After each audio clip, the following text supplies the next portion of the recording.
What about now? I can hear you. All right. Is the audio okay? The audio is perfect. Can you hear Okay. me? Yeah, I can hear you. I usually use this Yeti microphone, but I don't know this. I haven't used this interface before, so It's I think probably StreamYard. yeah. People usually use the Riverside. Yeah, I, Riverside. I'm I'm I'm trying Riverside, but it's just not successful with me. I've tried for so long. I've like this is not the first podcast of mine. Yeah. I've tried recording podcasts since I was 14, Mhm. and it was always Riverside. It's never worked for me. So StreamYard has been successful. Whatever works, man. Yeah, Whatever works. Robbie, Where you based out of? Mexico City. Okay, nice. Yeah. I was just in Mexico for a little bit Where with were you? I was in Sayulita. With Noah? Yeah, yeah. I How was was it? it was it was good. I did get tired of it after like, a week and a half Yeah. because it's just like I have so many conveniences up here that I just Mhm. take for granted. And then I go to some place like Sayulita or Puerto Vallarta and I'm Yeah. just like, "Oh, things aren't as easy to get here." So Mhm. it's definitely nice. It's How nice to long did you stay there? It's a beautiful beach. I've never been, but I really want to go. Sayulita was amazing. Hmm. I rented a four wheeler while I was down there, and I was just kind of that's how I was getting around. That's how I was getting food and water. Puerto Vallarta, I was just using an Uber, getting everywhere. I stayed in an Airbnb, but Hmm. I had a track right next to me, so it was super convenient. So I went to the track every other day, and besides that, I was mostly at the beach. So it was a nice little getaway for me for sure. Hmm. Yeah. Beautiful, man. Robbie Pooh, welcome to the show. Yeah. Happy How to be are here. you? I'm all right, man. How are you? I'm doing great. I woke up a little weird today, kind of Yeah. like wanting it to get like sick. Yeah. Uh, so I had like a pre-podcast cold plunging session with like 30 minutes in the sauna just to get some more blood flow. Um, have a liter of trace minerals with fulvic acid ready for the show. All right. Some orange juice with tamarind. I'm very excited. Yeah. Um, I've been kind of mm, really interested in the topic of grounding for like 4 months now. I think I first heard from Jack Cruz back in April and Mhm. started to really pay attention to it once I found your profile. Mhm. Um, and it was just like 2 weeks ago that I ordered your sandals because I was having some issues with my HRV. You Yeah. already know this.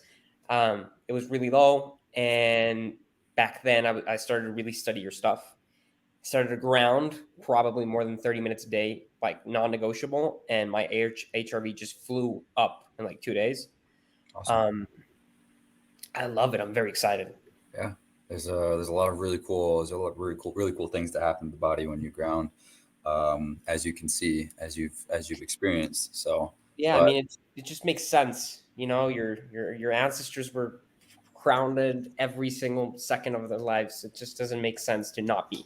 yeah, yep, exactly. So, talk to me about you, man. What's your story? Where do you come from? Who are you?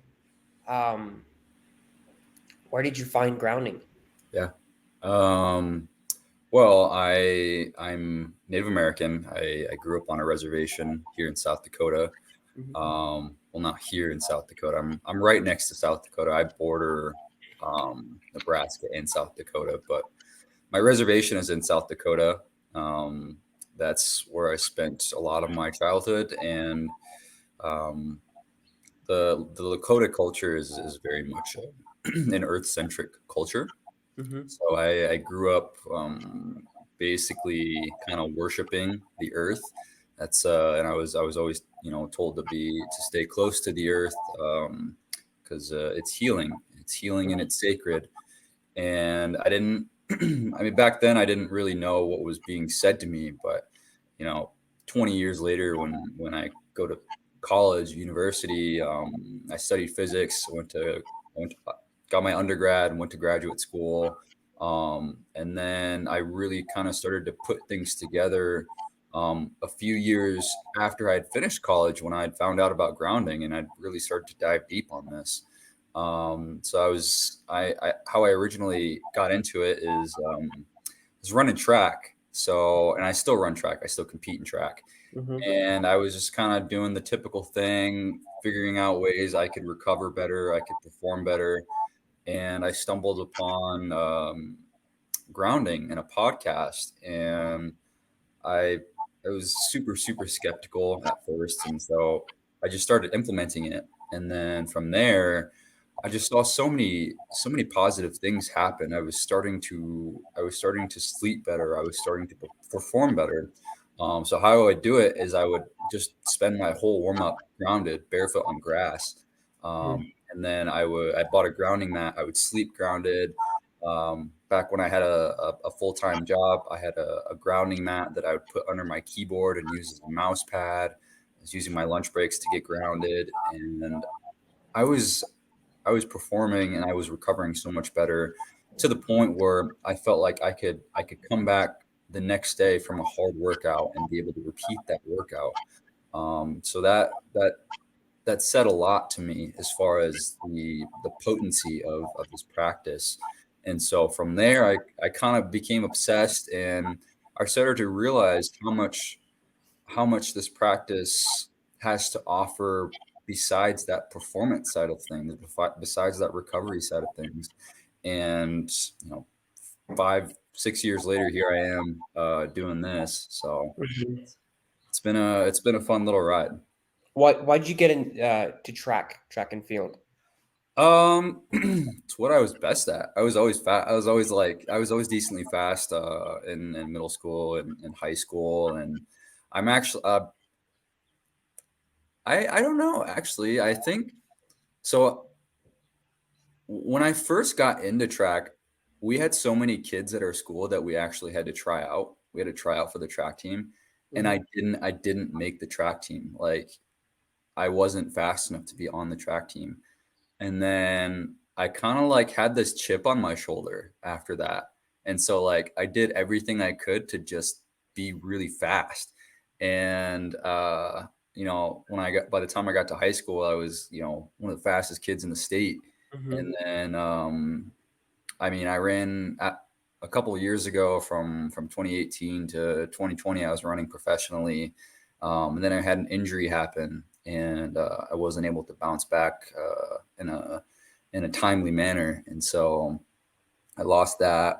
But and then I pretty much retired this past year. I was doing kickboxing, jujitsu. I took my first fight, and so I'd said I was done with track. I was kind of tired of it. It wasn't fulfilling me anymore. And then I started training with some of my buddies again, and I was like I'm still fast. Like, so I was like I'll do a competition like here and there. And then I had like a full outdoor season last spring, competing against all the schools around here, University of Iowa, Nebraska, and South Dakota. And I was like, I'm still as fast as I was like 3 or 4 years ago. So I was like, I might as well keep doing it. Especially because last year I was running like once or twice a week. I was training once or twice a week, and I was still Mm-hmm. running fast. So I was like, I have some extra time now since I'm doing my thing full time. I have some more time to dedicate to it. So that's what I'm doing now. I still compete in track and field, the 400 meters, and then on the side I do kickboxing and some jujitsu. And why do you enjoy it so much? Is it just the euphoria of being fast? Of track, I enjoy the it's the 400 is a very very painful race. I don't know if you've ever run it before, but it's just Terrible one. already. Yeah, yeah. It's one lap. It's one lap as hard as you can go, and it's as much. Really what it comes down to. It's a good mix of being really really fast to begin with, and then you also need some endurance to be good at it, Mm-hmm. because it's not nobody can all out sprint a 400, so you need some that endurance component to it. But the last 100 meters, the last 50 meters of that race, it hurts the same for everybody. So a lot of what it comes down to is who can tolerate the most pain. And so when you get really good at the 400, it's kind of like a badge of honor that you can wear. You're like, I'm really good at this race that breaks a lot of people. So Mhm. it's and it's it's fun to do it too, because like keeps me in really good shape. Mhm. I really think it positively influences my testosterone, because I'm just Of like, course. yeah. You And just feel then good. yeah, I feel good. Keeps me in shape. It's and I think a lot of people need to have something like this, but it's something that just takes me away from life for a little bit. Mhm. It lets me Be in the put moment. put my focus and put my thought and mind into something else that isn't, something scientific related, or with sandals and all that. So I think it's really good to have something like that. And are you doing it right now just as a hobby, or do you have any like goals for this? So yeah, I mean, last year, if I had entered my time, I could have made it to USA indoors. So I just didn't, because like it's a really expensive process if you're not sponsored, to just drive across the country and or fly across the country and go compete at Mhm. that meet. So I this year will be to get to USA indoors, which I think is highly doable. Mhm. And then I would like to be running under 46, so in the 45s by the end of outdoor season. So 45 what seconds? 45 seconds, yeah. Wow. How do you approach your training? How do you get good at the sport? You need a good mix of speed work and a good mix of endurance work on the track or Mhm. wherever you can train. Because I don't have an indoor track around here in the winter. It kind of sucks. So I have to do this makeshift track. So I have this huge indoor facility that's turf, and so what I do is I set up cones that go all the way around it to kind of make this makeshift track, and I Mhm. measure it out with a distance wheel, a meter wheel, and I'll know exactly, how far I'm running, how fast I'm running. So I make it work, but yeah, you need a good mix of so like one day you're doing top speed work, some wicket drills, some all out speed stuff, and then another day you're doing 500s and 600s, which are really really painful. Mhm. And then another day you're doing something right in between that, and then you have a little bit of weight room work mixed in there. I don't emphasize weight room work too much with it, but Mhm. that is a part of it. And then outside of that, I'm recovering a lot. I take care of my body. I get a lot of massage work done. I'm at the steam room like every day, and yeah, it's kind of a full time thing. But I I make sure not to get too neurotic about it. Like it's just this thing that I do. Like it's not who I am. So Have you experimented with cold exposure for recovery? Like besides the steam room? yeah, I used to be really big into cryotherapy and cold therapy. I would go to one of the schools around here, and I would fill it up with water and ice, like, and I would get in there up until my neck. Like I Mhm. would just sit in there for like 10, 15 minutes up to my neck. And I think sometimes I might have done it. I might have overdid it. I might have made it too cold. Mhm. Because I would be in this hypothermic state for like 40 minutes afterwards, like Okay. shivering. So, and that's just kind of like how I do things. I like to do them like really like kind of too intensely. But Mhm. um how I see cryotherapy is more from an immune standpoint. And I know there's some fat conversion in there. Mhm. But as far as a recovery standpoint, I don't utilize it too much. I'm not a big cold guy. I really, you want the inflammation after training. So, Mhm. jumping right into cold therapy after training is definitely going to hinder that, I think. So I don't do it too much after training, but before. Um, Not before. I do it in the morning. I take like cold showers and stuff, and I feel great. I notice a huge difference if I take a hot shower in the morning, if I take a cold shower in the morning. If I Mhm. take a hot shower in the morning, I feel You like, just feel really relaxed during the day. yeah, Yeah, yeah. of But course.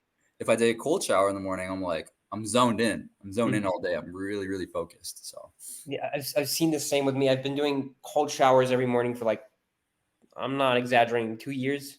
mhm. The thing is, I love the cold more than most things in life. Mhm. And it's just, even when I'm sick, I take the cold shower in the morning. It just Yeah. makes me feel good. Yeah. It's really euphoria for me. Oh, you have about the same length hair as I do too. It's really good for the hair. The cold Yeah, showers. good for the So, hair. The skin's been amazing for me. I do like cold face plunges in the afternoon. It's been great. And as being 17, I've gone through big acne eras through my years, and the solution is being like cold plunging the face. okay. Yeah. Yeah, Yeah. I can I imagine grounding. totally get that. Yeah, I can imagine grounding being a big part of your recovery too. Yeah, absolutely. I sleep grounded. I have a grounding mat on my bed. I have it underneath my keyboard, my mouse. I use it as a mouse pad, and then my garage floor is concrete, and I'm usually barefoot in there. So I spend a large part of my day grounded. There are some times where I'm not always grounded, especially when I'm going shopping or something like that. I'm at the grocery store, but Yeah. um, or right now, I'm on my carpeted floor right now. I don't take my grounding mat with me everywhere. I'm not super strict about it, but I make it a point to be grounded a majority of my day.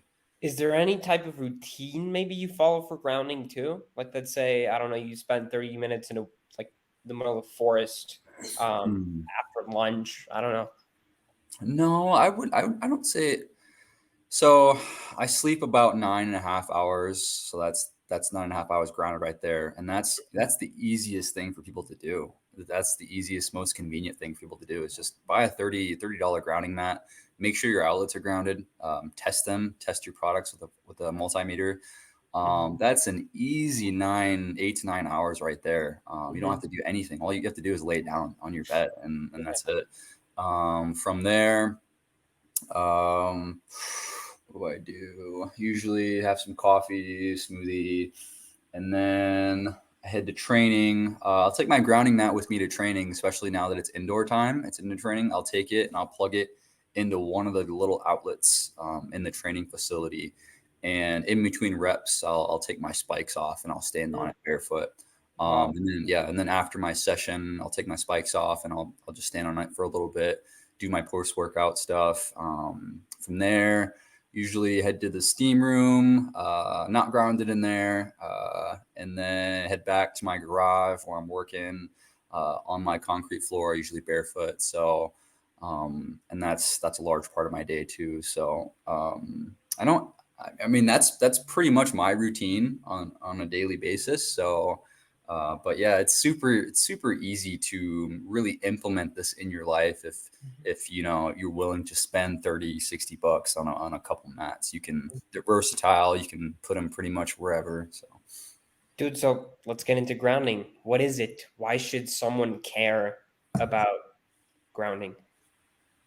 yeah, grounding is being in electrical contact with the surface of the earth. And that can be done either by being in direct contact with the earth, or it can be done by grounding mats. And why is that? Because it's all about electrical contact with the earth.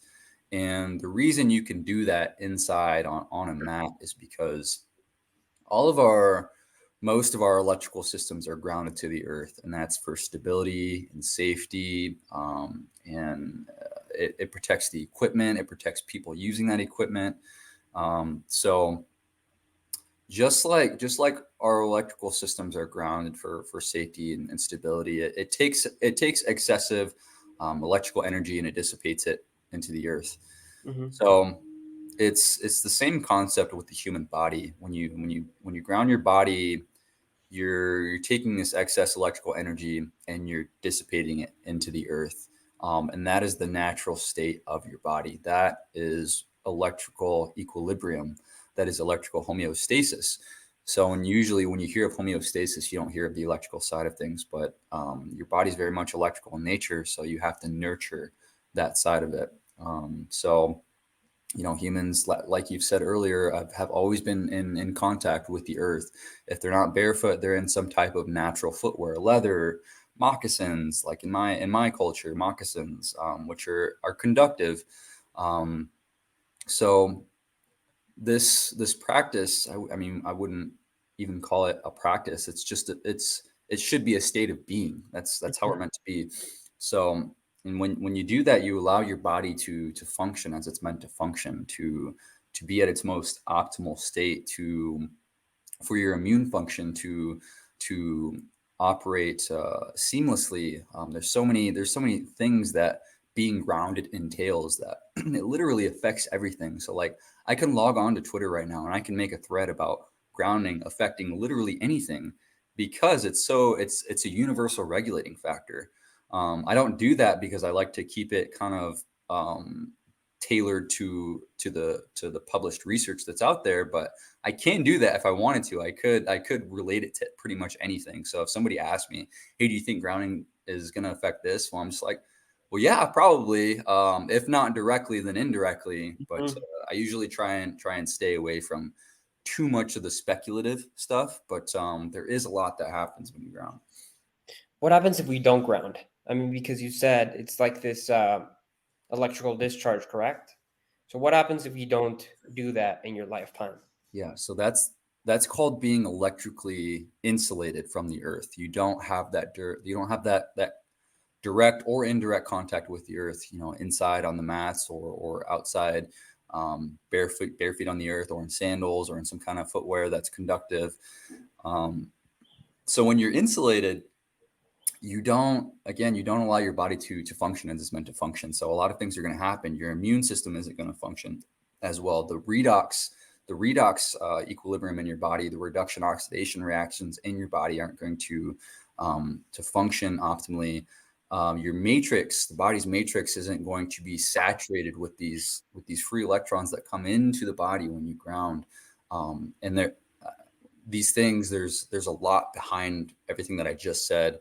Mm-hmm. But this is kind of so in the book that I'm finishing up, I call it the big three. These are the big three things that happen to your body when you ground.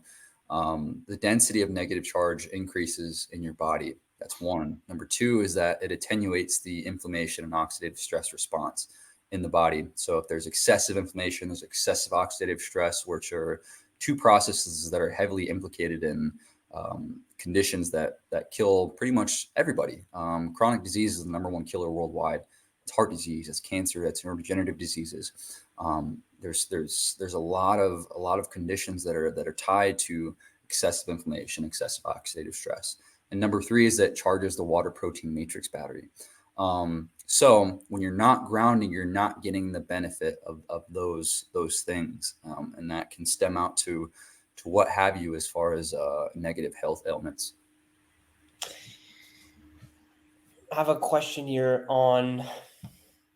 I think a lot of people can see grounding as maybe a pseudoscience, and I say this because to me it just made sense to ground.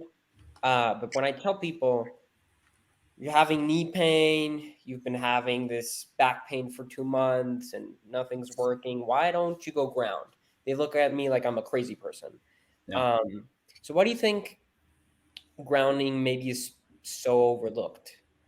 Um, It's probably a few different reasons. One reason is that it's too simple. It's too easy, and so I think we live in a culture where we want to do all this really fancy stuff, all these really fancy modalities that help our, like, supplements and red light therapy and all of these things that we take from so many different directions. But it's the really ubiquitous stuff, like the earth itself. We kind of take it for granted. We're just, we see it every day. We don't really think about the electrical side of it, and that our bodies are electrical. So it's just something that's high ubiquity, and usually things that are high ubiquity, we tend to overlook them, and the earth is definitely one of those things. But it's got that hippie-ish side to it too. It's something that a hippie would go tell you to do, like go hug a tree, which actually doesn't ground you. But Even if it's you have your foot on the ground? if you're barefoot on the earth. But if you got shoes on and you just go hug a tree, like, Yeah, you're not going to be right, grounded that way. of course. So And then on top of that, I think it's just a lot of bad communication as far as people that are telling people to go ground. I think if people really take the time to learn what's going on in the body when it's grounded, and then they communicate that to other people, I think people will be more willing and receptive to it. Because I was just the same way. I come from a very rigorous scientific background. And so that's why when I first heard about grounding, I was just like, this is not a thing. Uh-huh. And then I started to learn more about it. I started to research it more. I started to put things together. And now, this is what I do. I make videos. I'm finishing that book. I do so many things to convert the non-believer into the believer. But yeah, I think, people taking the time to learn what this practice is and then communicating that to other people, I think that's going to make more people receptive to it. But at the end of the day, it's people usually want like a pill. They want a pill, Mhm. or they want some kind of supplement, some kind Something of. that's just easy. Yeah. And it takes a little bit of time and effort to go be barefoot on the earth.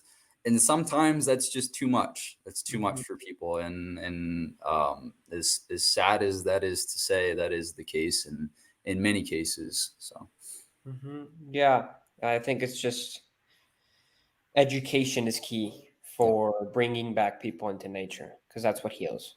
Yes. So, what are the benefits of grounding? Yeah. So what have you heard? What have you heard as far as the benefits of grounding? Well, I've experienced myself with HRV Uh-huh. increasing. You just feel good being grounded. Yeah. Um, but what I've heard, it's just a bunch of free electrons. So it's a big free antioxidant, removes inflammation. I've heard you talk about um, blood viscosity as well, improves HRV. Um, that's what I have in my mind right now. Yeah. If you want to zero in on one of those things, we certainly can.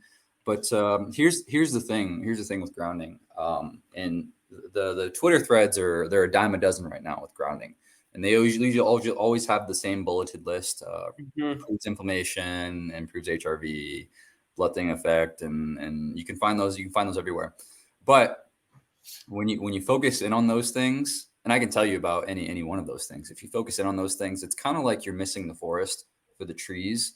And what the forest is, or it goes back to those big three that I told you about. Really, I think what a lot of this stuff comes down to are those three mechanisms of action. So you're charging up this bodily matrix. You're allowing your immune system via the inflammatory and oxidative stress response to be modulated. Density of negative charge is going to increase in the body. That means your body's electrical equilibrium is going to be where it needs to be. And then that's why all of these things happen. And so like I think if they did a study on any physiological process, they're going to find that something about that process changes when they're grounded. It's just we're kind of limited to this 25 to 30 studies that they have out there. And it's hard to have studies like this out there because it takes money. It takes money to research things, to do experiments. And where do you get that money from? And a lot of these studies get money from people that want to sell you something. Mm. That's how a lot of research is funded. It's through these companies that want to sell something, a certain drug or a certain a Idea. certain yeah, a certain product. And frankly, there's just nothing to really sell with grounding. I mean, you can buy mats, you can buy footwear, you can buy sandals, But you it's can, but you it's can still it's yeah, free yeah. ground. Which the main message you're getting across is some kind of just contact with the earth, and there's really no money to be made in something like that. And so that's why I feel research is always going to be kind of waning in this particular field. Um, But yeah, and from those big three, you're gonna see benefits in the brain. You're gonna see benefits in the cardiovascular system, in the immune system, in your body's matrix. There's so many different things that are gonna happen. But yeah, if there's one of those that interests you particularly, I'd love to talk to you about it. But again, those are gonna stem from those mechanisms that I talked about. So Just a moment it ago. just brings like a beautiful balance to the body. Yeah, yeah, yeah. I love that. Yeah. And how does one ground? What's conductive for grounding? What makes a sandal Yeah. conductive to ground? Yeah, and I can tie this into a pretty common question is how do I know if I'm grounded, or Mhm. where am I grounded? I think that's very much related to those questions. So what a lot of this comes down to is the electrical insulator and the electrical conductor. And so what is an electrical insulator, electrical conductor? So you have some kind of insulator, so like this plastic, the material in here, this plastic, it holds onto its electrons really tight, and so electrical energy can't pass through it very easily. On the other hand, you have something like metal, the tip of this USB here, which holds on to its electrons very loosely, so electrical energy can pass through it fairly easily. And then semiconductors right in between. But so if you're standing on an electrical conductor that's in some way connected to the earth itself, that's when you're going to be grounded. So let's take a couple examples here. Like a common one is cement and asphalt. And the cool thing about this question is that it's so easy to find it. It's so easy to find like this answer, Mhm. and you basically are going to search up, what am I standing on? Am I standing on, cement? Let's look up the properties of cement. What is cement made of? It's mostly water, mostly mineral, which is electrically conductive, especially if you get it wet. Now let's take asphalt for another example. What is asphalt made of? It's mainly this petroleum-based polymer, which is very insulating. And so I'm not grounded on the asphalt, I'm grounded on the cement. But really, a lot of what all this comes down to is electrical insulators, electrical conductors. If you can figure that out with a really, really easy little Google search, Bing search, DuckDuckGo search, you'll find what you're looking for. But as long as it's an electrical conductor that's either directly connected to the earth or indirectly, in your home via the building's electrical system, you're going to be grounded. And you can always verify that with a multimeter. And what a multimeter is going to tell you is it's going to tell you if the body potential, your body potential, is equalized with that of the earth. And so if you're using a multimeter and you're wearing, I'm just going to give you an example. If you're wearing insulating shoes using this multimeter and you step onto the earth, you're going to see, a potential difference of, anywhere from, 20 to 200 volts on your body. Just depends on there's a lot of factors involved with that, what kind of equipment you're standing next to and all that. But essentially, when you take those shoes off and you step barefoot on the earth, you're going to see that voltage drop. You're going to see it drop close to zero. Ideally, I think around negative 200 millivolts, but which is right around zero, pretty much zero, but slightly negative. So that's essentially what's going to happen when you're grounded.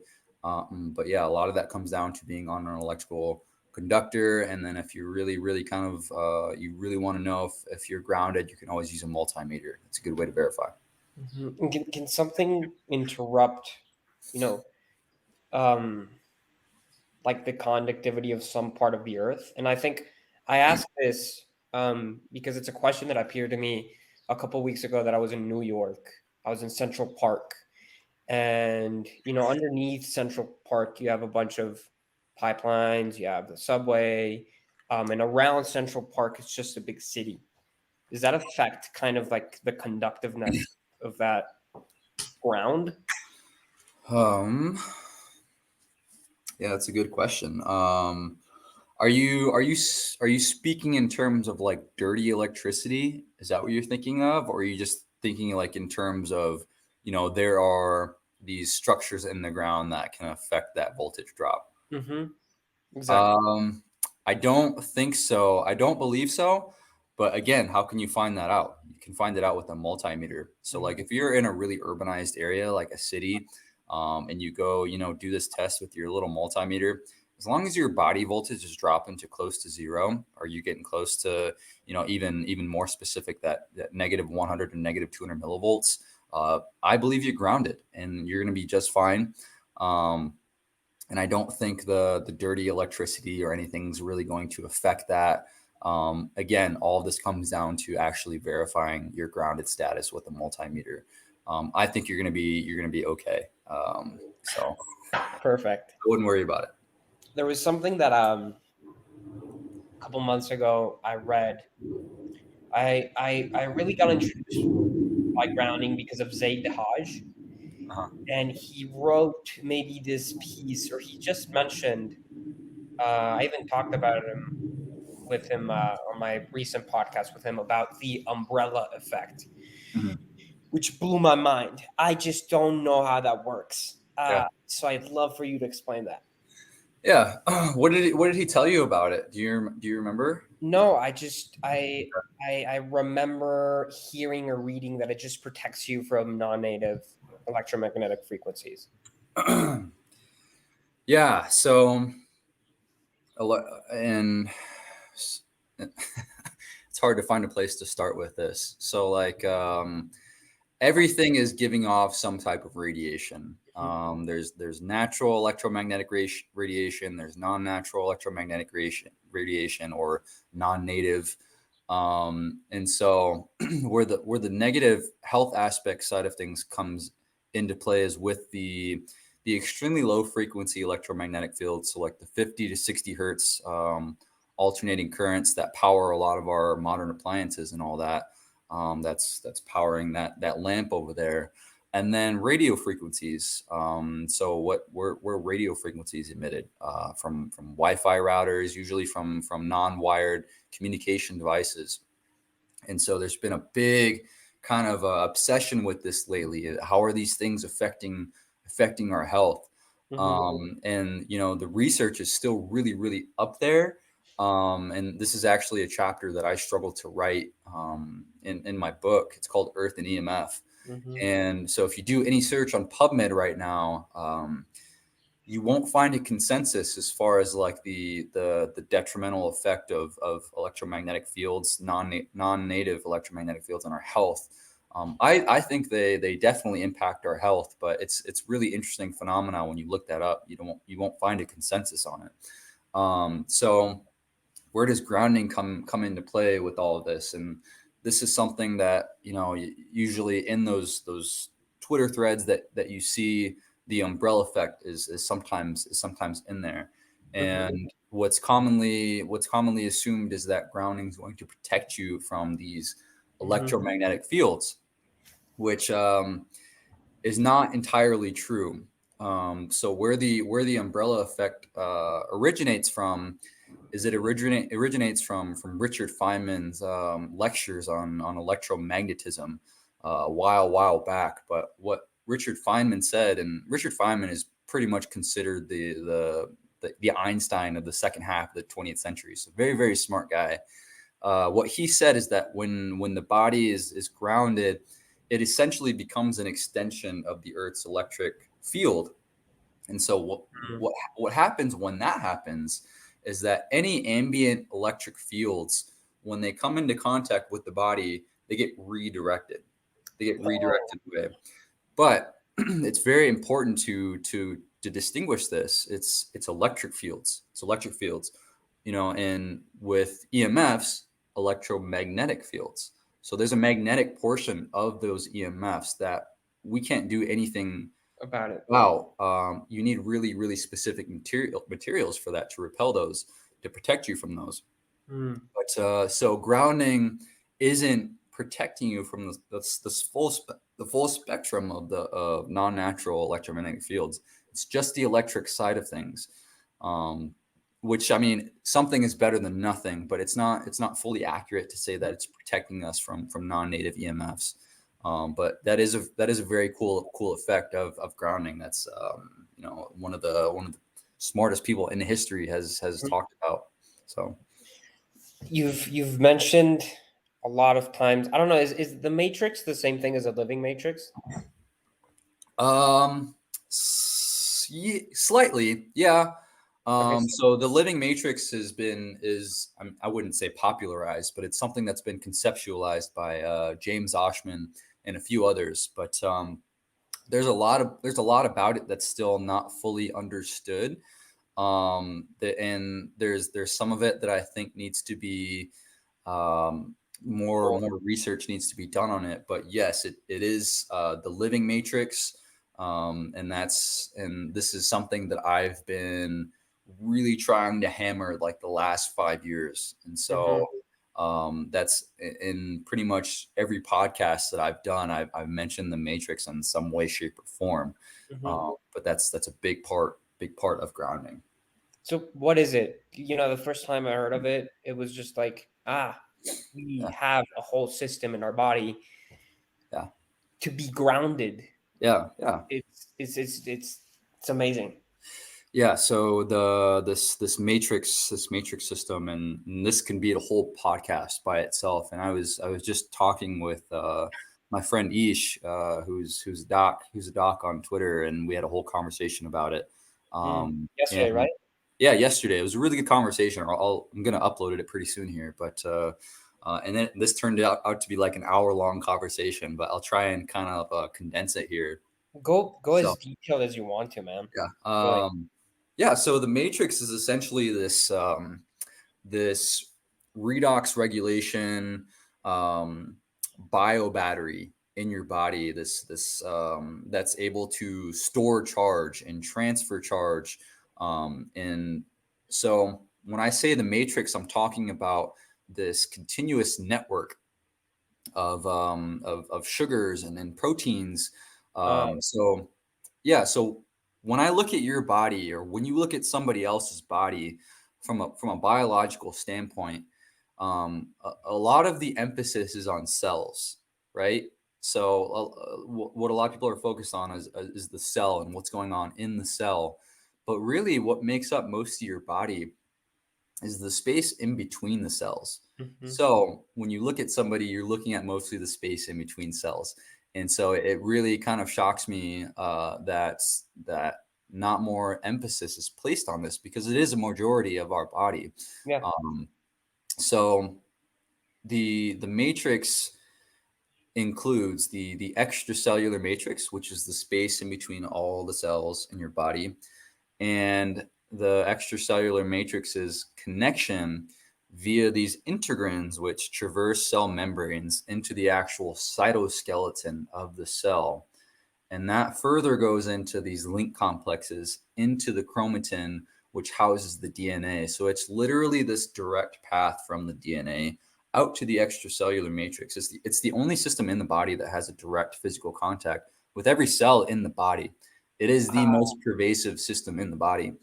And the reason it's not classified as its own system, or at least part of the reason, is because it's so pervasive. It's hard to take it. Yeah, it's hard to separate it from everything else because it's so intertwined with everything. Okay. Yeah, so and earlier I mentioned it's this charge reservoir system. So throughout this matrix, particularly the extracellular matrix, you have so what is it made of? It's made of fibers like collagen, elastin, reticular fibers, which are also collagen. And then from there you have cells, these different types of cells, fibroblasts, which can differentiate into different types of cells, bone cells, blood cells, and all that. And then this substance called ground substance. So what this ground substance is it's a collection of these proteoglycans, which are so how to visualize it is it's kind of like a brush. So like these proteoglycans are like, you have your brush base, and then you have all of these glycosaminoglycans branching off of it. So these glycosaminoglycans that are branching off of these proteoglycans, they're heavily sulfated. They're these repeating chains of disaccharides.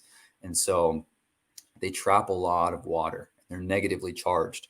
So essentially, if this is, and this is a large part of your extracellular matrix and a large part of your matrix itself, this brown substance, and it's distributed all throughout your body.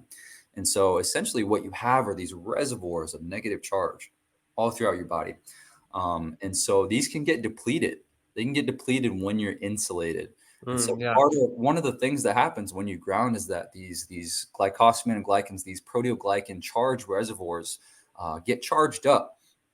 And then another part of that is the actual water itself, this coherent structured water that organizes itself next to parts of this matrix. Because protein can behave as a semiconductor. It's not, so proteins, it depends on their amino acid composition that gives it its hydrophilic tendencies. But really what you have in this matrix is you have, let's say, your hydrophilic portion here, like a protein or something.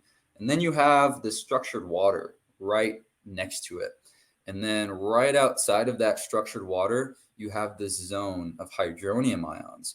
And so what that is essentially, so you have your hydrophilic surface and you have this structured water, and then distributed throughout this structured water, you have free electrons, negative charge. And then right outside those free electrons in that structured water, you have this collection of hydronium ions, which is essentially water that has an extra hydrogen ion. So it's H3O plus, which is essentially an area of positive charge. So what do you have? You have negative charge, positive charge, a battery. You have a battery distributed throughout your body. Yeah, that's crazy. And so yeah, this how, and it's a battery. How do batteries get charged up? How does this battery get charged up?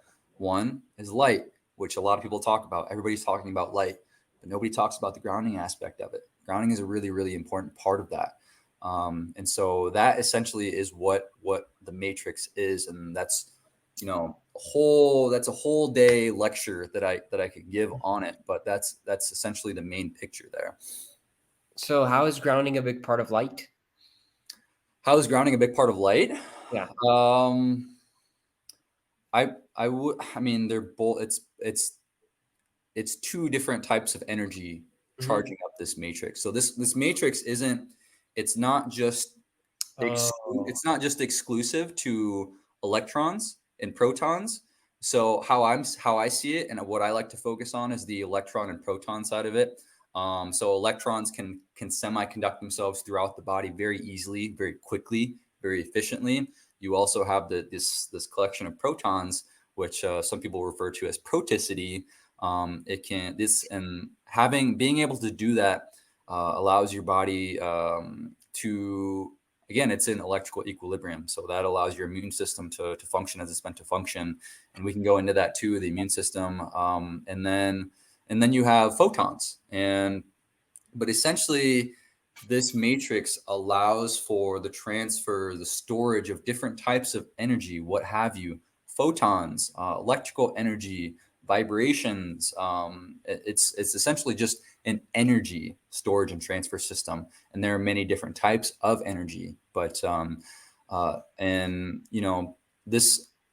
believe that this is the biophysical basis for things like acupuncture and the meridian system. Because if you look at these systems from an electrical standpoint, there are these low impedance pathways for electrical energy. So I think, a lot of these cultures that talk about this bodily energy, this prana, this chi, whatever you want to call it, matrix. I think this is part of the matrix. Wow. Yeah. Thank you for making that clear for me, man. Beautiful. There's something that I also talked about with Zaid in my podcast. We talked a little bit about grounding in circadian biology, how it's connected. Mm-hmm. Can you make that a little bit more clear as well? Yeah. So there are many things that contribute to having a healthy circadian rhythm. And part of that is your cortisol secretions. I see. So and you probably get what I'm alluding to here. Mhm. Your body releases a certain amount of cortisol throughout the day. It's going Mhm. to be highest around 7 to 8 a.m. And then it's going to be lowest around 10 p.m., midnight. And that makes sense because you want cortisol in the morning. You want to feel awake. You want to feel alert. You want less during the nighttime so you can go to bed. But when that's out of whack, you're not able to sleep when you want to sleep. You're not able It's to a get little up bit of when a you want to get up. messy Yeah, circadian. and that's one of those individual benefits of Yes. grounding is that circadian cortisol gets regulated. And then on top of that, when you ground, your body is essentially synchronizing itself with the local geomagnetic field Yeah, we of talked that about area. that. Yeah. So when you have, that's part of the reason you get jet lag is you're on this airplane and then You're super insulated. yeah, and you're stepping into this different geomagnetic zone, and you're continuing to be insulated because you're wearing those shoes. But if you step barefoot in that new zone, that's why they tell you to take your shoes off when you go into a different time zone. You're allowing your body to synchronize with the local geomagnetic zone, and that's a big part of circadian biology right there. Yeah. So that's for people that are traveling a lot, they're going in different time zones and they don't want to get that jet lag. It's important to get your Go shoes off. ground. Yeah, get grounded. Yeah. Yeah, because that was going to be my next question. How does because I've heard grounding fix a lot of jet lag, and it makes sense. Uh-huh. And I think Zay talked about a study on circadian biology and grounding of a group of people who I think hid in a cave. So they had no contact with light, but they were grounded the whole time, and their circadian rhythm wasn't really messed up. Huh. I can't think of that study particularly. Hmm. Um, yeah, it would be interesting to see that study. I'll have to message him about that because I'm not aware of that Yeah, study being I done. don't know if I remember the thing Yeah, correct, but I it think it's around there. it might be more to do with their circadian rhythm. Like I don't know if they were grounded or not, if it had anything to do with grounding. But I'm usually pretty up to date with the grounding research, so maybe it was published. I don't know, but I don't know. I'll message him about it. It would make sense though, for sure. Okay, yeah. Does grounding fix hangovers at all? I think I read something on that too. Hangovers. Something helps. Again, I can say yeah for sure. If not directly, then indirectly. Hmm. I mean, what's one of the things that's going to improve when you ground? Sleep. What's one of the Hmm. things that's really messed up when you have a night of drinking because you can't sleep very well. You don't get good sleep, and Hmm. so I would say that'd probably be the biggest mechanism of action there. So you're getting better sleep the night that you're drinking, and you're waking up more refreshed because you're getting better sleep. But I don't think there have been any peer-reviewed studies on people that are hungover or they were intoxicated the day before. So it'd be a funny study for sure. Yeah. Do you think maybe there's also, I mean, besides people just being really disconnected from nature, do you maybe think a big part of this overwhelming amount of disease in the world is because of people not really connecting or taking care of their matrix? Absolutely, yeah, and that's the reason that I in the big three the water protein matrix is a part of that, and the big three, the density of negative charge and the oxidative stress inflammation and the water protein matrix battery, these aren't exclusive. They're very much interdependent on each other, and so if we look at what's killing people worldwide, and the number one thing is chronic non-communicable disease, with cardiovascular disease being the number one, cancer, neurodegenerative. These are all chronic diseases, and if you're trying to find a cure for this, you're trying to fix this. You need to look for universal factors throughout those things. What do all of these things have in common? And one of the things that all of these have in common, two of the things that all of these things have in common are excessive inflammation, excessive oxidative stress. Mhm. Oxidative stress is essentially an imbalance between the free radicals in your body, the reactive oxygen species in your body, and antioxidants. And so if we can if we can attenuate one of those things, inflammation, oxidative stress, will influence the other likely, and that's, I think, a big avenue that we need to take as far as battling non-communicable disease, chronic disease, and grounding is one of those things through redox equilibrium. It helps with oxidative stress, excessive oxidative stress, by acting as the ultimate antioxidant, the best antioxidant, because free electrons from the earth, conducted electrons, they're not chemical antioxidants. What you're dealing with in the body are chemical antioxidants. Um, yeah, go ahead. No, no, no. I just Yeah. got Yeah. that. Okay. So, and chemical antioxidants have more barriers to overcome as far as getting to these areas of high concentrated oxidative stress, particularly when it comes to inflammatory barricades that are distributed throughout your body that can linger for a really really long time, and they can leak out into the bloodstream. And they can cause havoc later in your life, years and years and years after that acute inflammatory high oxidative stress event occurs. But the difference between chemical antioxidants and conducted antioxidants is you just have the electron, the free mobile electron, and that can go anywhere through this body's semiconductive infrastructure very quickly, very efficiently. You just shoot it Um, into a free radical. yeah, yeah, and that's essentially why grounding is the number one antioxidant, is Hmm. that it can semiconduct through the body's infrastructure, this matrix, and it can get to these inflammatory barricades. But really, having having a healthy body, having healthy cells is a function of having a healthy matrix. So let me give you a few examples of that. So you know if you take these cells that accumulate with age, like senescent cells, or something that deteriorates as you age, like stem cells. Hmm. If you take these cells from an older person and you put them in a healthy matrix environment, like say a youthful matrix environment, these cells will be able to rejuvenate. They can behave as if they were in a younger person. Okay. And two of the big things that manifest, as far as disease, are good examples of manifestations of the matrix when it's not healthy. Is tumor fibrosis. That's one, and then there's inflammatory barricades.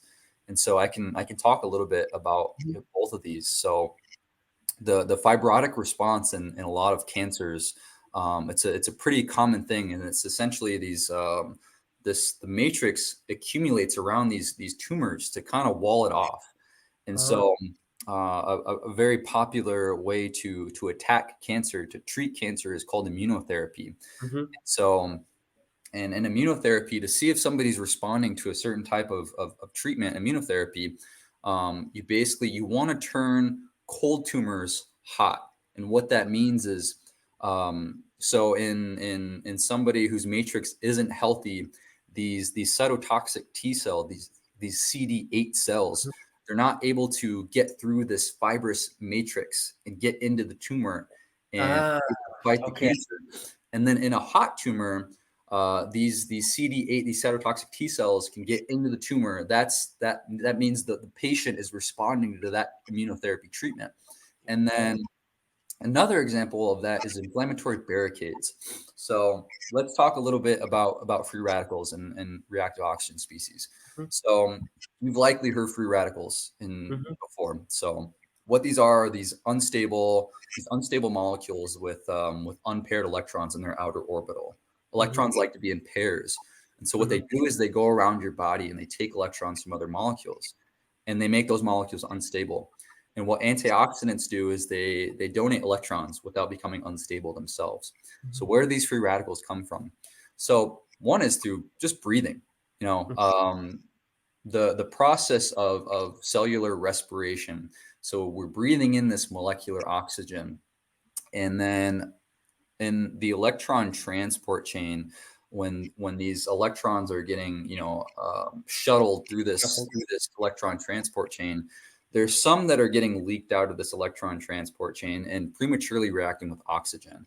And you're getting this thing called superoxide anion, which is a highly potent reactive oxygen species. And the further reduction of that, you're going to get hydrogen peroxide and hydroxyl radical. So that's one way, is literally just through breathing, cellular respiration, creating energy. Because it's not a 100% efficient system. You're going to have some leakage in there. You're going to have some creation of free radicals. And then number two is immune function. So, and this is going to tie into those inflammatory barricades. And so let's say you have a pathogen in your body. You have these macrophages, these neutrophils in your body that can go in and take care of these. And so let's say you have these neutrophils attacking this pathogen. One of the things that they're going to do is they're going to literally break down molecular oxygen through an enzyme called nicotinamide adenine dinucleotide phosphate oxidase, or NADPH oxidase. So it's quite a mouthful. What that's going to do is it's going to create a lot of superoxide anion. It's going to break down those pathogens, kill those pathogens. And in that process, there's a lot of collateral damage that occurs. And so when they use those free radicals, they essentially create this barricade around the area. And what that barricade is it's a manifestation of the matrix. So this connective tissue around that area to wall it off. And when it gets walled off like that, it makes it very hard for circulating anti-inflammatory cells, anti-inflammatory molecules, antioxidants to get into that area. So where does the free mobile electron come into this from grounding?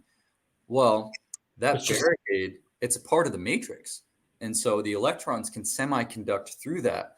They don't have the barriers to traverse that normal chemical antioxidants have to traverse, that have to. It's just because they're just free electrons. Yeah. So, and they're able to resolve those inflammatory barricades that, if they're not resolved, they can lay dormant in the body for years and years and years, and they can leak out and cause problems elsewhere throughout the body. And that's not a new concept. That's something that's biological dentists who've done research on this have first started to realize, because when they were doing their research, they were realizing that, oh, hey, this tooth right here, there's some issues going on with it.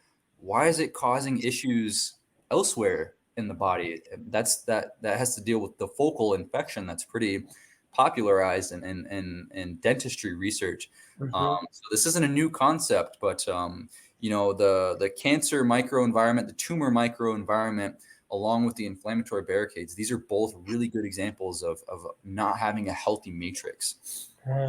Okay, beautiful. Thank you.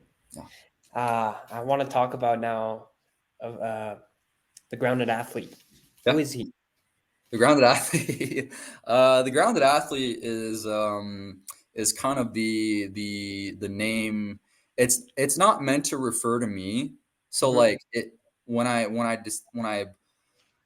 named this thing that I'm doing, whatever you would call it, I decided to call it the grounded athlete because I think that everybody is an athlete innately, and if they nurture it, they take care of it. That's what everybody has the capacity to be able to do, to be an athlete. And then grounded. So when you ground, you have a healthy matrix. You essentially are this optimized athlete. You are this optimal athlete. So that was my thought process with naming this. And eventually I might have like a name change or something down the road. But yeah, so the grounded athlete is what I started out with, and then Earth Poppy kind of came along, Robbie Poo or Rob. So I have a lot of different names, but yeah, it's fun for sure. How was the grounded athlete born? Why did it come into like existence? Yeah, so this kind of goes back to my background and everything. So when I was hearing about grounding and people were telling me about it, and I was hearing podcasts about it, I came from like again a pretty rigorous scientific background in physics and biology, and I was just like, this is not very convincing. Like if somebody like this were to come up to me in public and try and convince me of this practice, I'd be like, I don't think that's like actually a thing. And Uh-huh. so, and then I started to learn about it, and I was just like, oh, you know what I'm gonna do? I'm gonna take this thing, and I'm gonna turn it into something that somebody will actually believe. I'm gonna Ah, give them that proof of concept.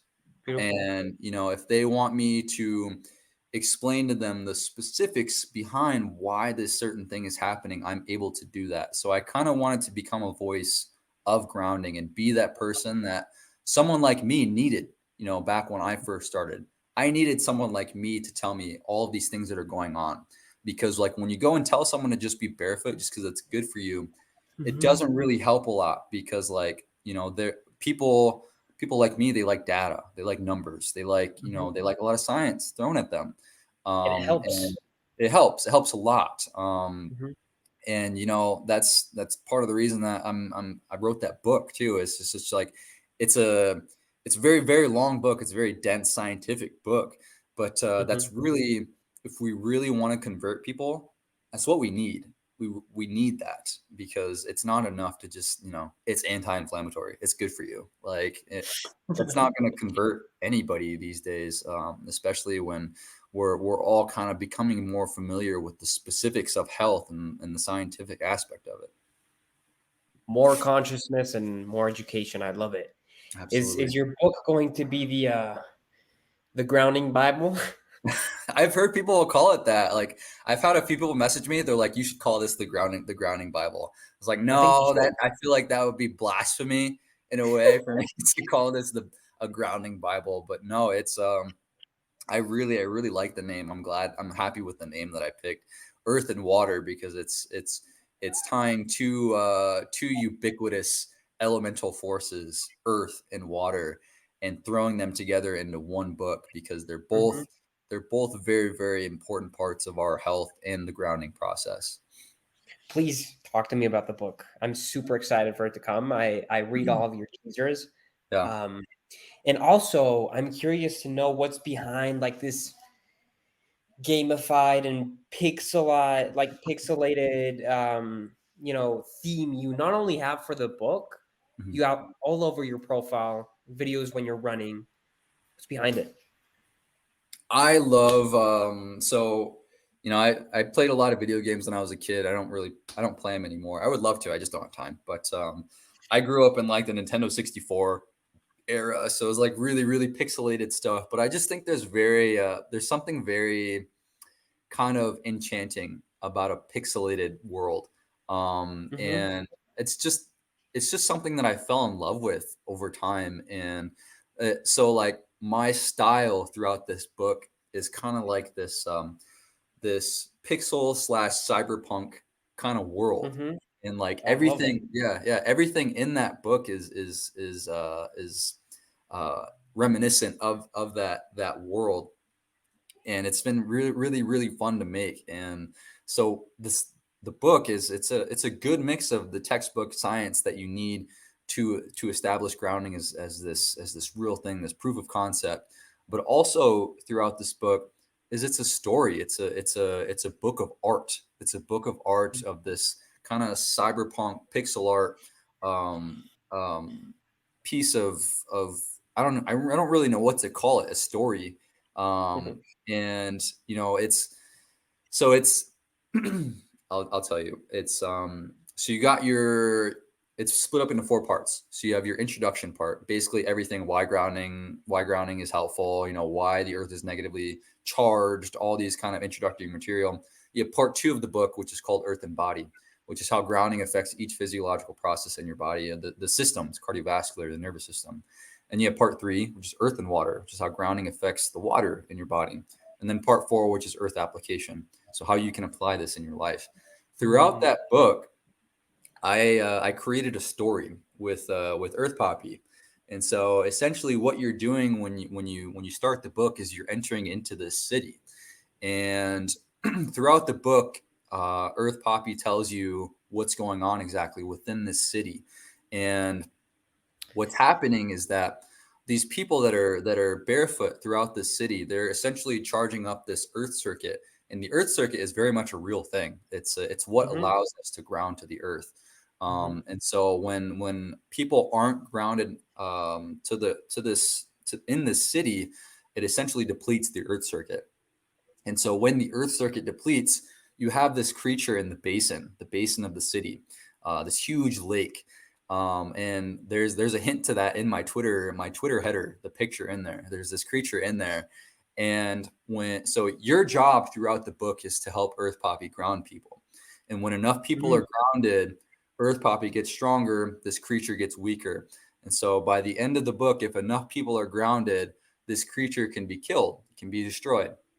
And so that's the story that's unfolding throughout this book as you're learning about the science of grounding. I love that. Why did you decide to write the book like that? So like this book was originally meant for me. Like so what Earth and Water came from is it came from something called the Earth and Water Library. And it's essentially this collection of articles and books and illustrations of things that really influenced me. And I wanted a place to put all of it. So I was like, I'm going to put it all together. And I was just like, well, I can make a book out of this. And so it turned into the Earth and Water book, it's called Earth and Water, a short story of life's matrix. But it's so fun to me. Like it's something, at least in my eyes, it's something that hasn't been done before. And I think it'll make it really, really fun. Yeah. I've been working with a publisher out of California. And the sad thing is, I think it can be done, but it's just like it's such a long book. I think I'll have to. So it's like 11 point right now for the font. I think maybe if I take it down to like 7 or 8, I can drop it to like 400 or 500 pages. And then because sometimes if the book is just too long, it's not very cost effective to print it. And so it'll for sure be an ebook. And I would love for people to read it via ebook because then you can see the art like in high definition. But so if I can drop it down to 500 pages, I think it'll be accessible in the physical form. And I know a lot of people really, really want the physical form from me, so I'm going to do my best to get it out there. But that's what Earth and Water is. It's a story within a story within a story. Like it's a bunch of different things. I wish you the best for this project. It sounds amazing, original, like a bunch of passion and love into it. I'd love it. That's why I kind of like got intrigued by it first. And it's not only the Earth and Water book, it's the same reason why I bought your sandals, because you upload your videos, you're smoking, you're having fun, you have your coffee, you're just there in the moment as an artist creating a sandal. And that's the first reason why I bought them, not just because they ground me and it would be fun not to, be barefoot in the cities of Mexico, which are fucking dirty, and I can just use the sandals. It's also, I think it's a cool segue. I'd like to talk about kind of maybe this creative process behind your sandals. Yeah. Why were they born and where are you when you create this sandal, if it makes sense? So that's kind of I don't know how to interpret that question. So like what state am I in when I'm making them, or what state I'm in like when I first started making them? Both. Okay. Well, how I first started out is I was making videos. I was making long format videos, like 15 to 20 minute, like hardcore scientific videos about how grounding is affecting your body. And then from there, I was just like, okay, I can't always be barefoot, especially here in Iowa. It gets fucking negative 10 degrees and you can't always be barefoot here. And so from there, I was just like, okay, I need something that can ground me. What's up? Can you hear me? Yeah. Oh, I kind of like lost you there. That was really weird. Like since you started talking, it kind of like cut out. I'm sorry. Can you repeat that? Well, maybe it recorded it still, but yeah, I'll repeat it. So how I got started is I was essentially making long format videos about the benefits of grounding, really the kind of the science behind it. And then I was just like, I need something that can ground me when I can't always be barefoot.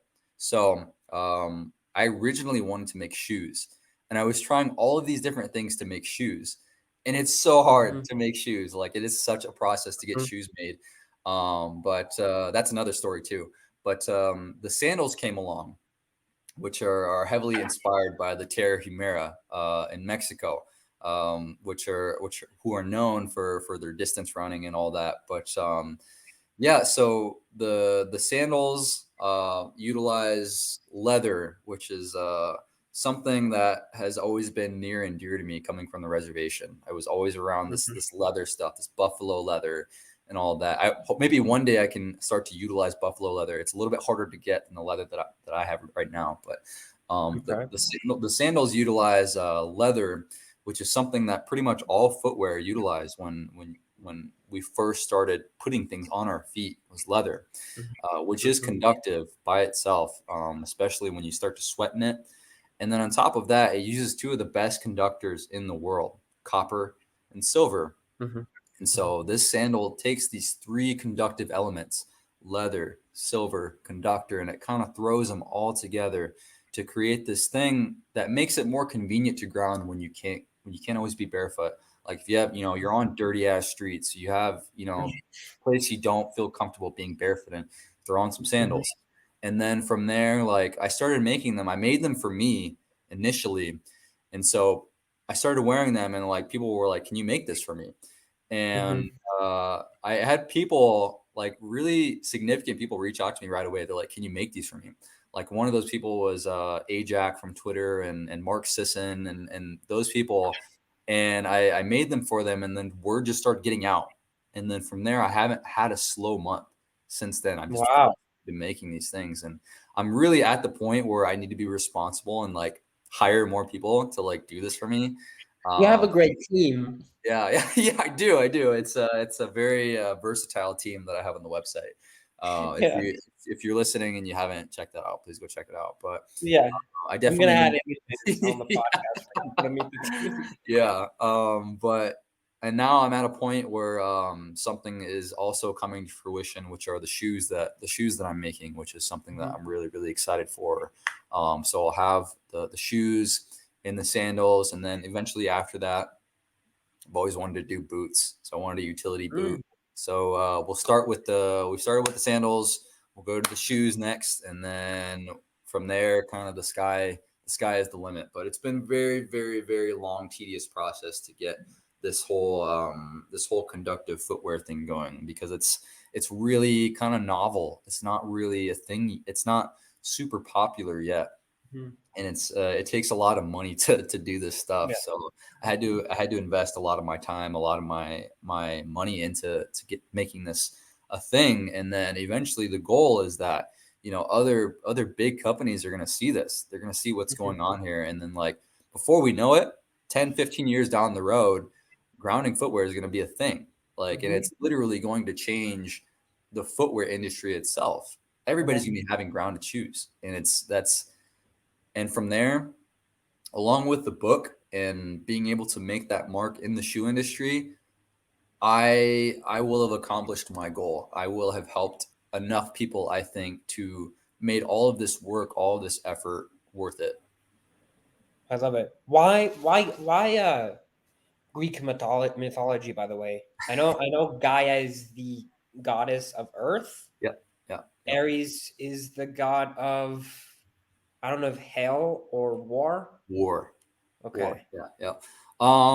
It's something I was always obsessed with when I was in Mhm. school. I was obsessed with Greek mythology. Like whenever we got to the part in English or history, when we talked about Greek mythology, I was just like, oh, this is my shit. Like I love this, and I was always really fascinated with it.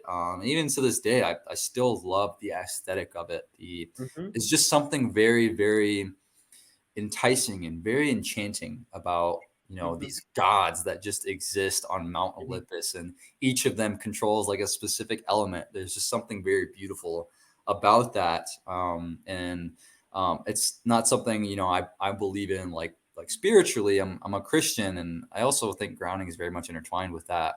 mhm. But it's just something I've been obsessed with for a large portion of my life. Greek mythology. Is there something maybe you can share with Eris for the shoes? Like Yeah. maybe some alpha? I don't know. Um, Yeah, so the shoes are kind of a casual, athletic, barefoot style shoes. They're not dorky looking like a lot of barefoot shoes. Uh-huh. They're not the toe shoes. And Oh yeah. then the thing with a lot of barefoot shoes is that they look so silly. They look so Mm-hmm. like you don't really want to wear them because you look kind of dorky in them. So I wanted something to look cool. I wanted something that looked cool and also did what it needed to do, which is ground you. Okay. And so the shoe itself uses a very specific grounding process, grounding material, conductive material that isn't super popular right now, but it's essentially this carbon polymer, which allows you to dissipate excess electrical energy on the body into the earth. But yeah, it'll be. I'm just gonna start with one color, like which is white. I love white shoes. Like white shoes just look good. Yeah. Yeah, they look good in Mm-hmm. everything. And Mm-hmm. so I'm just gonna start with one color. I'm gonna kind of start with the basic sizes, the most popular sizes, kind of like 8 through 12, something like Mm-hmm. that. And then, Thank God. um, yeah, and then from there, people have been waiting for this for like 3 years because I started this process like 3 years ago, like Mm-hmm. working with different manufacturers and different companies, and like on my other account on Instagram, Aries Groundwear, people have been messaging me for like the last 3 years. Like, when are these gonna drop? Like, when are these gonna Yeah. be available? Like, take my money and like stuff like that. But it's just like I'm getting there, guys. It's just like this is a really, really long process and it takes time. So hopefully, in the next few months here, I'm able to make that first big order and get it out to people. And there's some people that I'll be sending a pair to that can really get the word out there. But yeah, this has been a Um, whole process, man. Are you hand making these as well? These aren't handmade. No, these are gonna be manufactured. Okay. So which is gonna I can't keep up. I can't keep up with the handmade the hand like Mm-hmm. doing shoes It's and a lot of sandals. work, of course. Yeah. So the shoes will be manufactured. I'm gonna oversee it for sure, and I'm gonna go visit the factory once they start getting manufactured. But I think with the sandals, what I'm gonna do is I'm gonna find a few like really really committed people here in the States, and we'll have a few locations throughout the country, and we'll do it that way. But yeah, that's kind of the lowdown on the shoes. Beautiful. I wanna talk about a little bit more on the on Lakota, you know, growing up in a reservation. What has been maybe your biggest takeaway from that culture for maybe your approach for work or your whole way of life? Hmm. Yeah. So reservations aren't a lot of them aren't very nice places. Mine wasn't a very nice place, and that's something you'll y- you'll find in a lot of these reservations is that there's not a lot of opportunity. It's very limited, and so like when I grew up on the reservation, a lot of my family members, a lot of my cousins ended up doing the same thing, which is and they ended up joining gangs. Ended up joining gangs, and they ended up like shot or killed in some kind of gang thing, or killed by the police. And so that was very much the path that I was heading down because I wanted to be cool, just like my cousins. And then eventually, my mom took us off the reservation, and I ended up going to a school in Iowa, and that's where I went to college and all that. But yeah, so there are a lot of negative aspects to growing up on a reservation, but the good aspect of that is that I grew up in a very culturally rich environment. I was thrown into sweat lodges for prayer, like at a very very young age. I participated in these ceremonies, these sun dances, um, all the time, and it really it really allowed me to see the earth, not especially now, not just as this this healing electrical entity, but also this sacred thing. And it's an interesting place to be in because like what I'm doing with this whole grounding thing it ties so many things together. It ties, my scientific background into it. It ties my culture into it. We're very much earth-centric Lakota culture into it. It ties my spirituality into it, my Christian spirituality into it. And then it ties like artistry into it. Like there's so many things that go into it. But yeah, I would watch my mom dance at Sundance every year, and usually they're wearing moccasins or they're barefoot. But I would watch her dance for days, and I'd be like, "How are you still dancing?" Because it's a 3 day long process of just Wow. nonstop dancing. But looking back, I was just like the and it's meant to be kind of like you offer your body kind of like a suffering thing for prayer. And but at the same time, what they're doing when they're dancing is that they're grounding. They're in constant contact with the earth the whole time. And I think that's in large part why the prayer is a part of that, but part of that is being connected to the earth, and that's what keeps them going from an energetic standpoint, from a health standpoint. But yeah, it's something that's always been in the back of my mind. Well, right now in the front of my mind.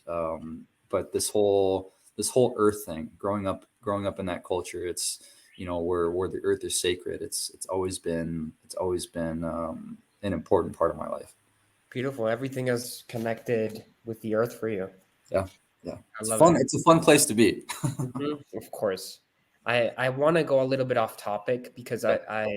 I'm I don't know where I read this from, but you've mentioned it a lot of times previously, which is fix the feet to fix the body. Mhm. Why? Fix the feet to fix the body. I probably said that a long, long time ago, but Mhm. yeah, I mean, it's the feet are very much a neglected aspect of health, because it's if you're not if your feet aren't healthy, and they're not biomechanically sound, it's going to affect everything further up the chain: the knees, the hips, your posture, everything. I'm not like a foot guru or anything, and I kind of have my thoughts on the barefoot culture, that kind of clash with a lot of what other people think about feet and barefoot shoes. But yeah, I think if you're allowing your body to be barefoot, in a safe way, you're going to fix a lot of problems further up the chain, again, in the knees and the hips, in your posture, all of that. But yeah, and this whole barefoot movement with barefoot shoes, I don't agree with all of it, because uh, we're in contact with a lot of unnatural surfaces on a day-to-day basis.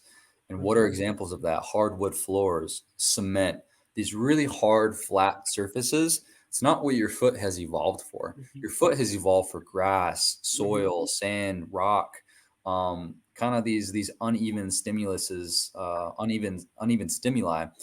And the and it's kind of it's a weird situation, because it's our own fault. We put ourselves on these surfaces, that are these synthetic surfaces, and we have to compensate for that by wearing unnatural footwear. Of And course. so we put ourselves in this kind of pickle where we Mhm. have to wear something on the bottom of our feet, because if we don't, and you're doing like these high load, high stress activities, in barefoot shoes or barefoot, shit's gonna happen. And so where I disagree with a lot of barefoot enthusiasts is that they're trying to get people to just switch into these barefoot shoes, and they don't take into account the evolutionary aspect of it and these synthetic hard flat surfaces. And they're just like, switch into these shoes and everything's gonna be better. And a lot of these people end up getting injured because their feet aren't strong enough for that. And it's something that needs to be built up over time. So it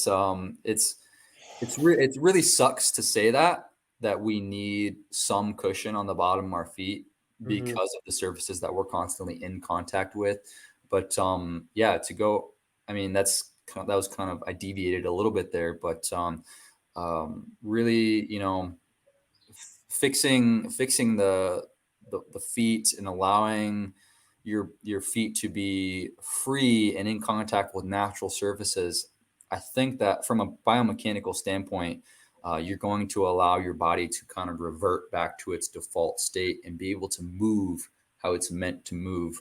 But again, that's really hard with the surfaces that we're in contact on a day-to-day basis. Yeah, I'm very glad to have this consciousness at such a young age, so I can start to work with that. Yeah.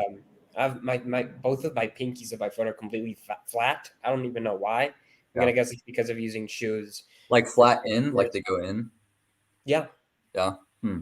yeah. Mine do that too, but it's because like I've been in spikes. I've been competing in spikes for like the Mhm. last 15 years, which are really, really narrow. Like Yeah. there's some things I just can't escape, especially they Mhm. don't make barefoot spikes for track and field. So it's just something I have to deal with. But Yeah. yeah, I mean, I mean, you, I don't know. I've never been to Mexico City. You're probably in, you can go out and be barefoot on a lot of like natural surfaces, natural terrain. Yeah. I mean, I have a garden which is kind of like Mexico City is kind of in the middle of a big like a big forest called Chapultepec. So my Okay. garden's part of that forest. It's just I don't even know if it's now insulated because it's kind of divided from the forest. I Mhm. have to test that with a multimeter. Yeah. Um, but there are just a bunch of different nature spots around the city where you can just go hide in a forest for a couple hours and be barefoot. You look like you're in a forest right now. I could see. No, it's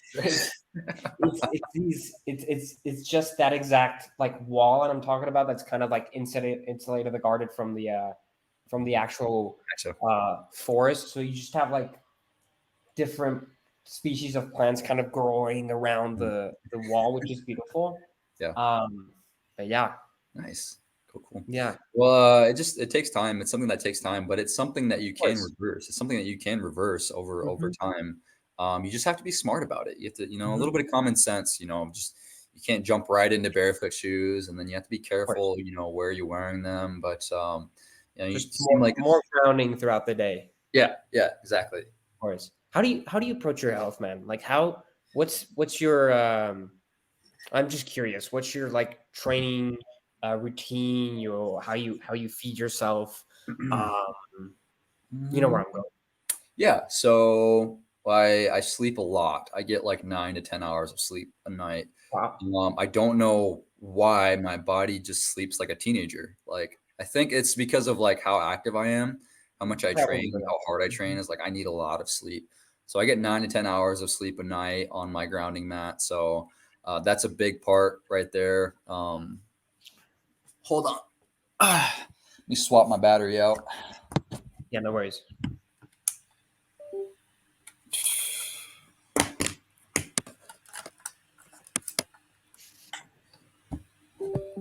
Boom. There we Okay. go. Yeah. So yeah, that's a big part of my day. Big part of my day right there is I take care of my sleep. I make sure to get good sleep. It's winter. It's getting close to winter here in Iowa, so I need to be, really really careful about getting the right nutrients and vitamin Mhm, D and my red light. I do have that is one of the things that I use the red light device. mhm. I usually have the same thing every morning. How Yeah, a how do little you bit. use that red light device? Like which Um, I use it for more of more of a healing thing. Mhm. I put it right on my hamstrings. It's got the near infrared on it and the red light modes. So I usually use it about 20 to 30 minutes a day on areas that are bothering me with training, like hamstrings or feet or something from my spikes. But I usually do that in the morning during breakfast when I'm eating like a little bit of yogurt, some black coffee, and a little bit of protein. And then from there, I usually head to training, and I'm training usually all throughout the week. So Monday, Tuesday, Thursday, Friday are my track days. really specific workouts for 400-meter running. And then on my off days, I'm usually at kickboxing, striking, jujitsu, doing some kind of cross training. Yeah, and I pretty much eat the same thing every night.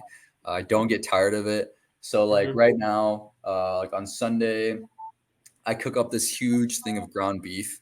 Ground beef. I boil this huge thing of potatoes, and I boil carrots with it, and I kind of just make this huge like mash with it. And Yeah. I eat that throughout the week, and Wow. I don't get tired of it. Like it's so good Mhm. to me.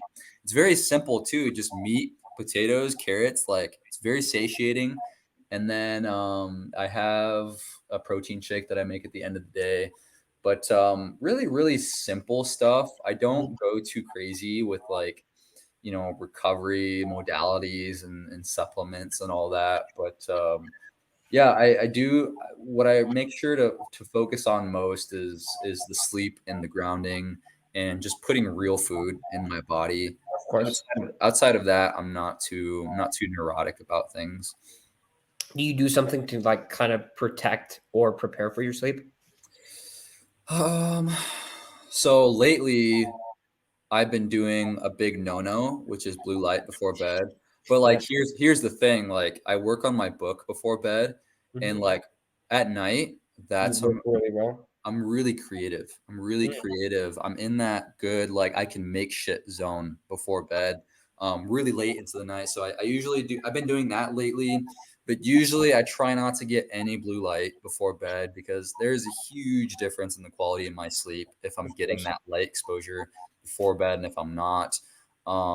I try and I can't even use my blue light blockers because like when I'm looking at my screen and I'm looking at the illustrations, You can't see well? yeah, the colors are off, so, Yeah, of like, I don't know course. what I'm looking at, so Okay. Mhm. but, yeah, I do that, what else do I do?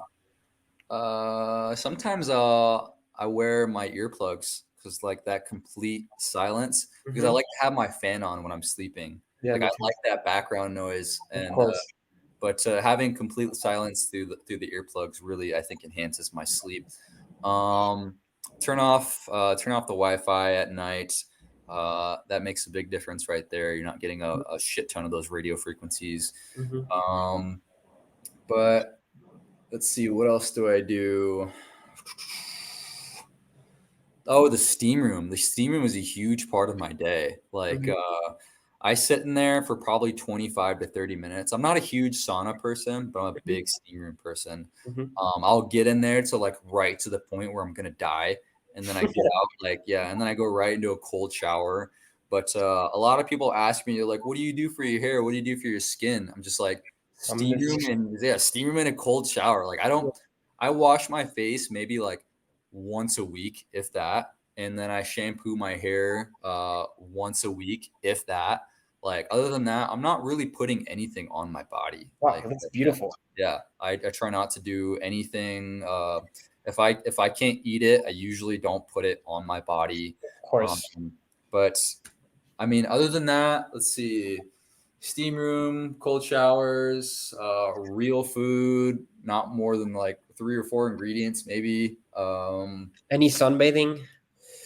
It's really hard right now. So like Mhm. the red light, I'm gonna be trying to utilize that for that specific purpose during the winter, Mhm. when it gets like -5, -10 Mhm. degrees out. Mhm. But honestly, even when it's that cold, I'm still going outside being barefoot. Yeah, It's I like what I do is I keep an area dry around me, like right next to my car or something. I'll cover it up, and then I'll go spend like 5 or 10 minutes out there, just like strapped up in like a huge coat and everything, and I'll just stand out there yeah. because I definitely noticed a difference like in my grounding mat, how I feel with a grounding mat and grounding products versus actually being outside barefoot. Because being outside barefoot is always going to be your best bet. So I do even when it's that cold, it's just like be smart about it, bundle up, but you can Mhm. still get it done. Mhm. So I'm doing that in the winter. Yeah, I think that's pretty much it. Like, I think a lot of people have this like misconception of like who I am as far as Mhm. like I'm like, I'm optimizing like all these different things. It's just like, no, I don't really do a lot of it. Like my biggest thing is just getting enough sleep, getting enough grounding, getting the right food in me, and then training, and then, you know, also like the mental side of things, like creating something every day, like Mhm. putting my mind and my soul into something every Mhm. day, like that book, or um like I'm usually on my blackboards or Mhm. my chalkboards or my whiteboards, like writing something up, trying to figure something out. And you know, that's a big part of what I do every day. And you know, I'm pretty content, I'm pretty happy. Yeah. All these things, I definitely think they allow me to do things to the best of my ability. So Yeah, that's beautiful. I'm gonna give the grounding mat a try. I've heard about them, but for some reason I've had this feeling that they're kind of bullshit. yeah. But I'm gonna So what I would do if you do get a grounding mat, an outlet checker and a multimeter. And okay. so you get the outlet checker. The outlet checker is super easy to use. So all you do is you plug it into the outlet, and there are Mhm. these little lights that'll pop up on it. And the light will tell you that the outlet is grounded. So that's step number one. You have a grounded outlet right there. And then you plug the grounding product into the wall, into And that check. grounding port. Yeah, and then you use the multimeter. So you step onto it. You see if there's a voltage drop when you Mhm. step onto it. Tells That's you a that the product works. So okay. those are Perfect. two really important tools to have if you're using those grounding products. Because if you don't, and the outlet isn't grounded, and you have this conductive product, there are some negative implications that can Mhm. come along with that. So Yeah, I'll let you know. I'm really intrigued by that. yeah. Rob, what brings you most joy in life? Brings me most joy. I how about I tell you the things that yeah, the two things that make me happiest in life are peace and freedom. Those are my two biggest things. Being able to do what I want to do when I want to do it, nobody telling me what to do. That freedom, that's super important to me. That makes me really, really happy. That brings me a lot of joy. And then peace, like just leave me to work, like leave me to do these things, leave me to create all these things. Like that's probably the reason I don't have a girlfriend right now, is because like every time I date a girl, it's just like it takes me away from all of these things that I want to put all my effort into it. So I just like the peace to be able to create the things that I want to create. um so maybe three. The third thing that brings me the most joy is challenging myself in some way, shape, or form. Mhm. I think every person should have something that challenges them on a daily basis. For me, that's you know, that's thinking really hard about these concepts and then training. Like these, if I'm not challenging myself on a daily basis, I notice like I feel kind of in this state of lethargy, Mhm. like lethargic, Mhm. like I'm not applying myself, and that's really what keeps my mind healthy. It keeps my body healthy, is just constantly challenging it. Of course. Going against yourself. I like that. Yeah. Yeah. For my last question, man, um, is there any like piece generally, like any general piece of advice you'd like to give the listeners of the podcast or maybe myself? Mhm. Anything.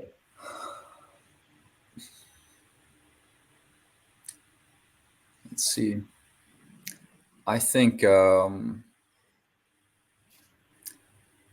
having having something, some kind of purpose or mission that you can work on a daily basis, that's going to make the world a better place.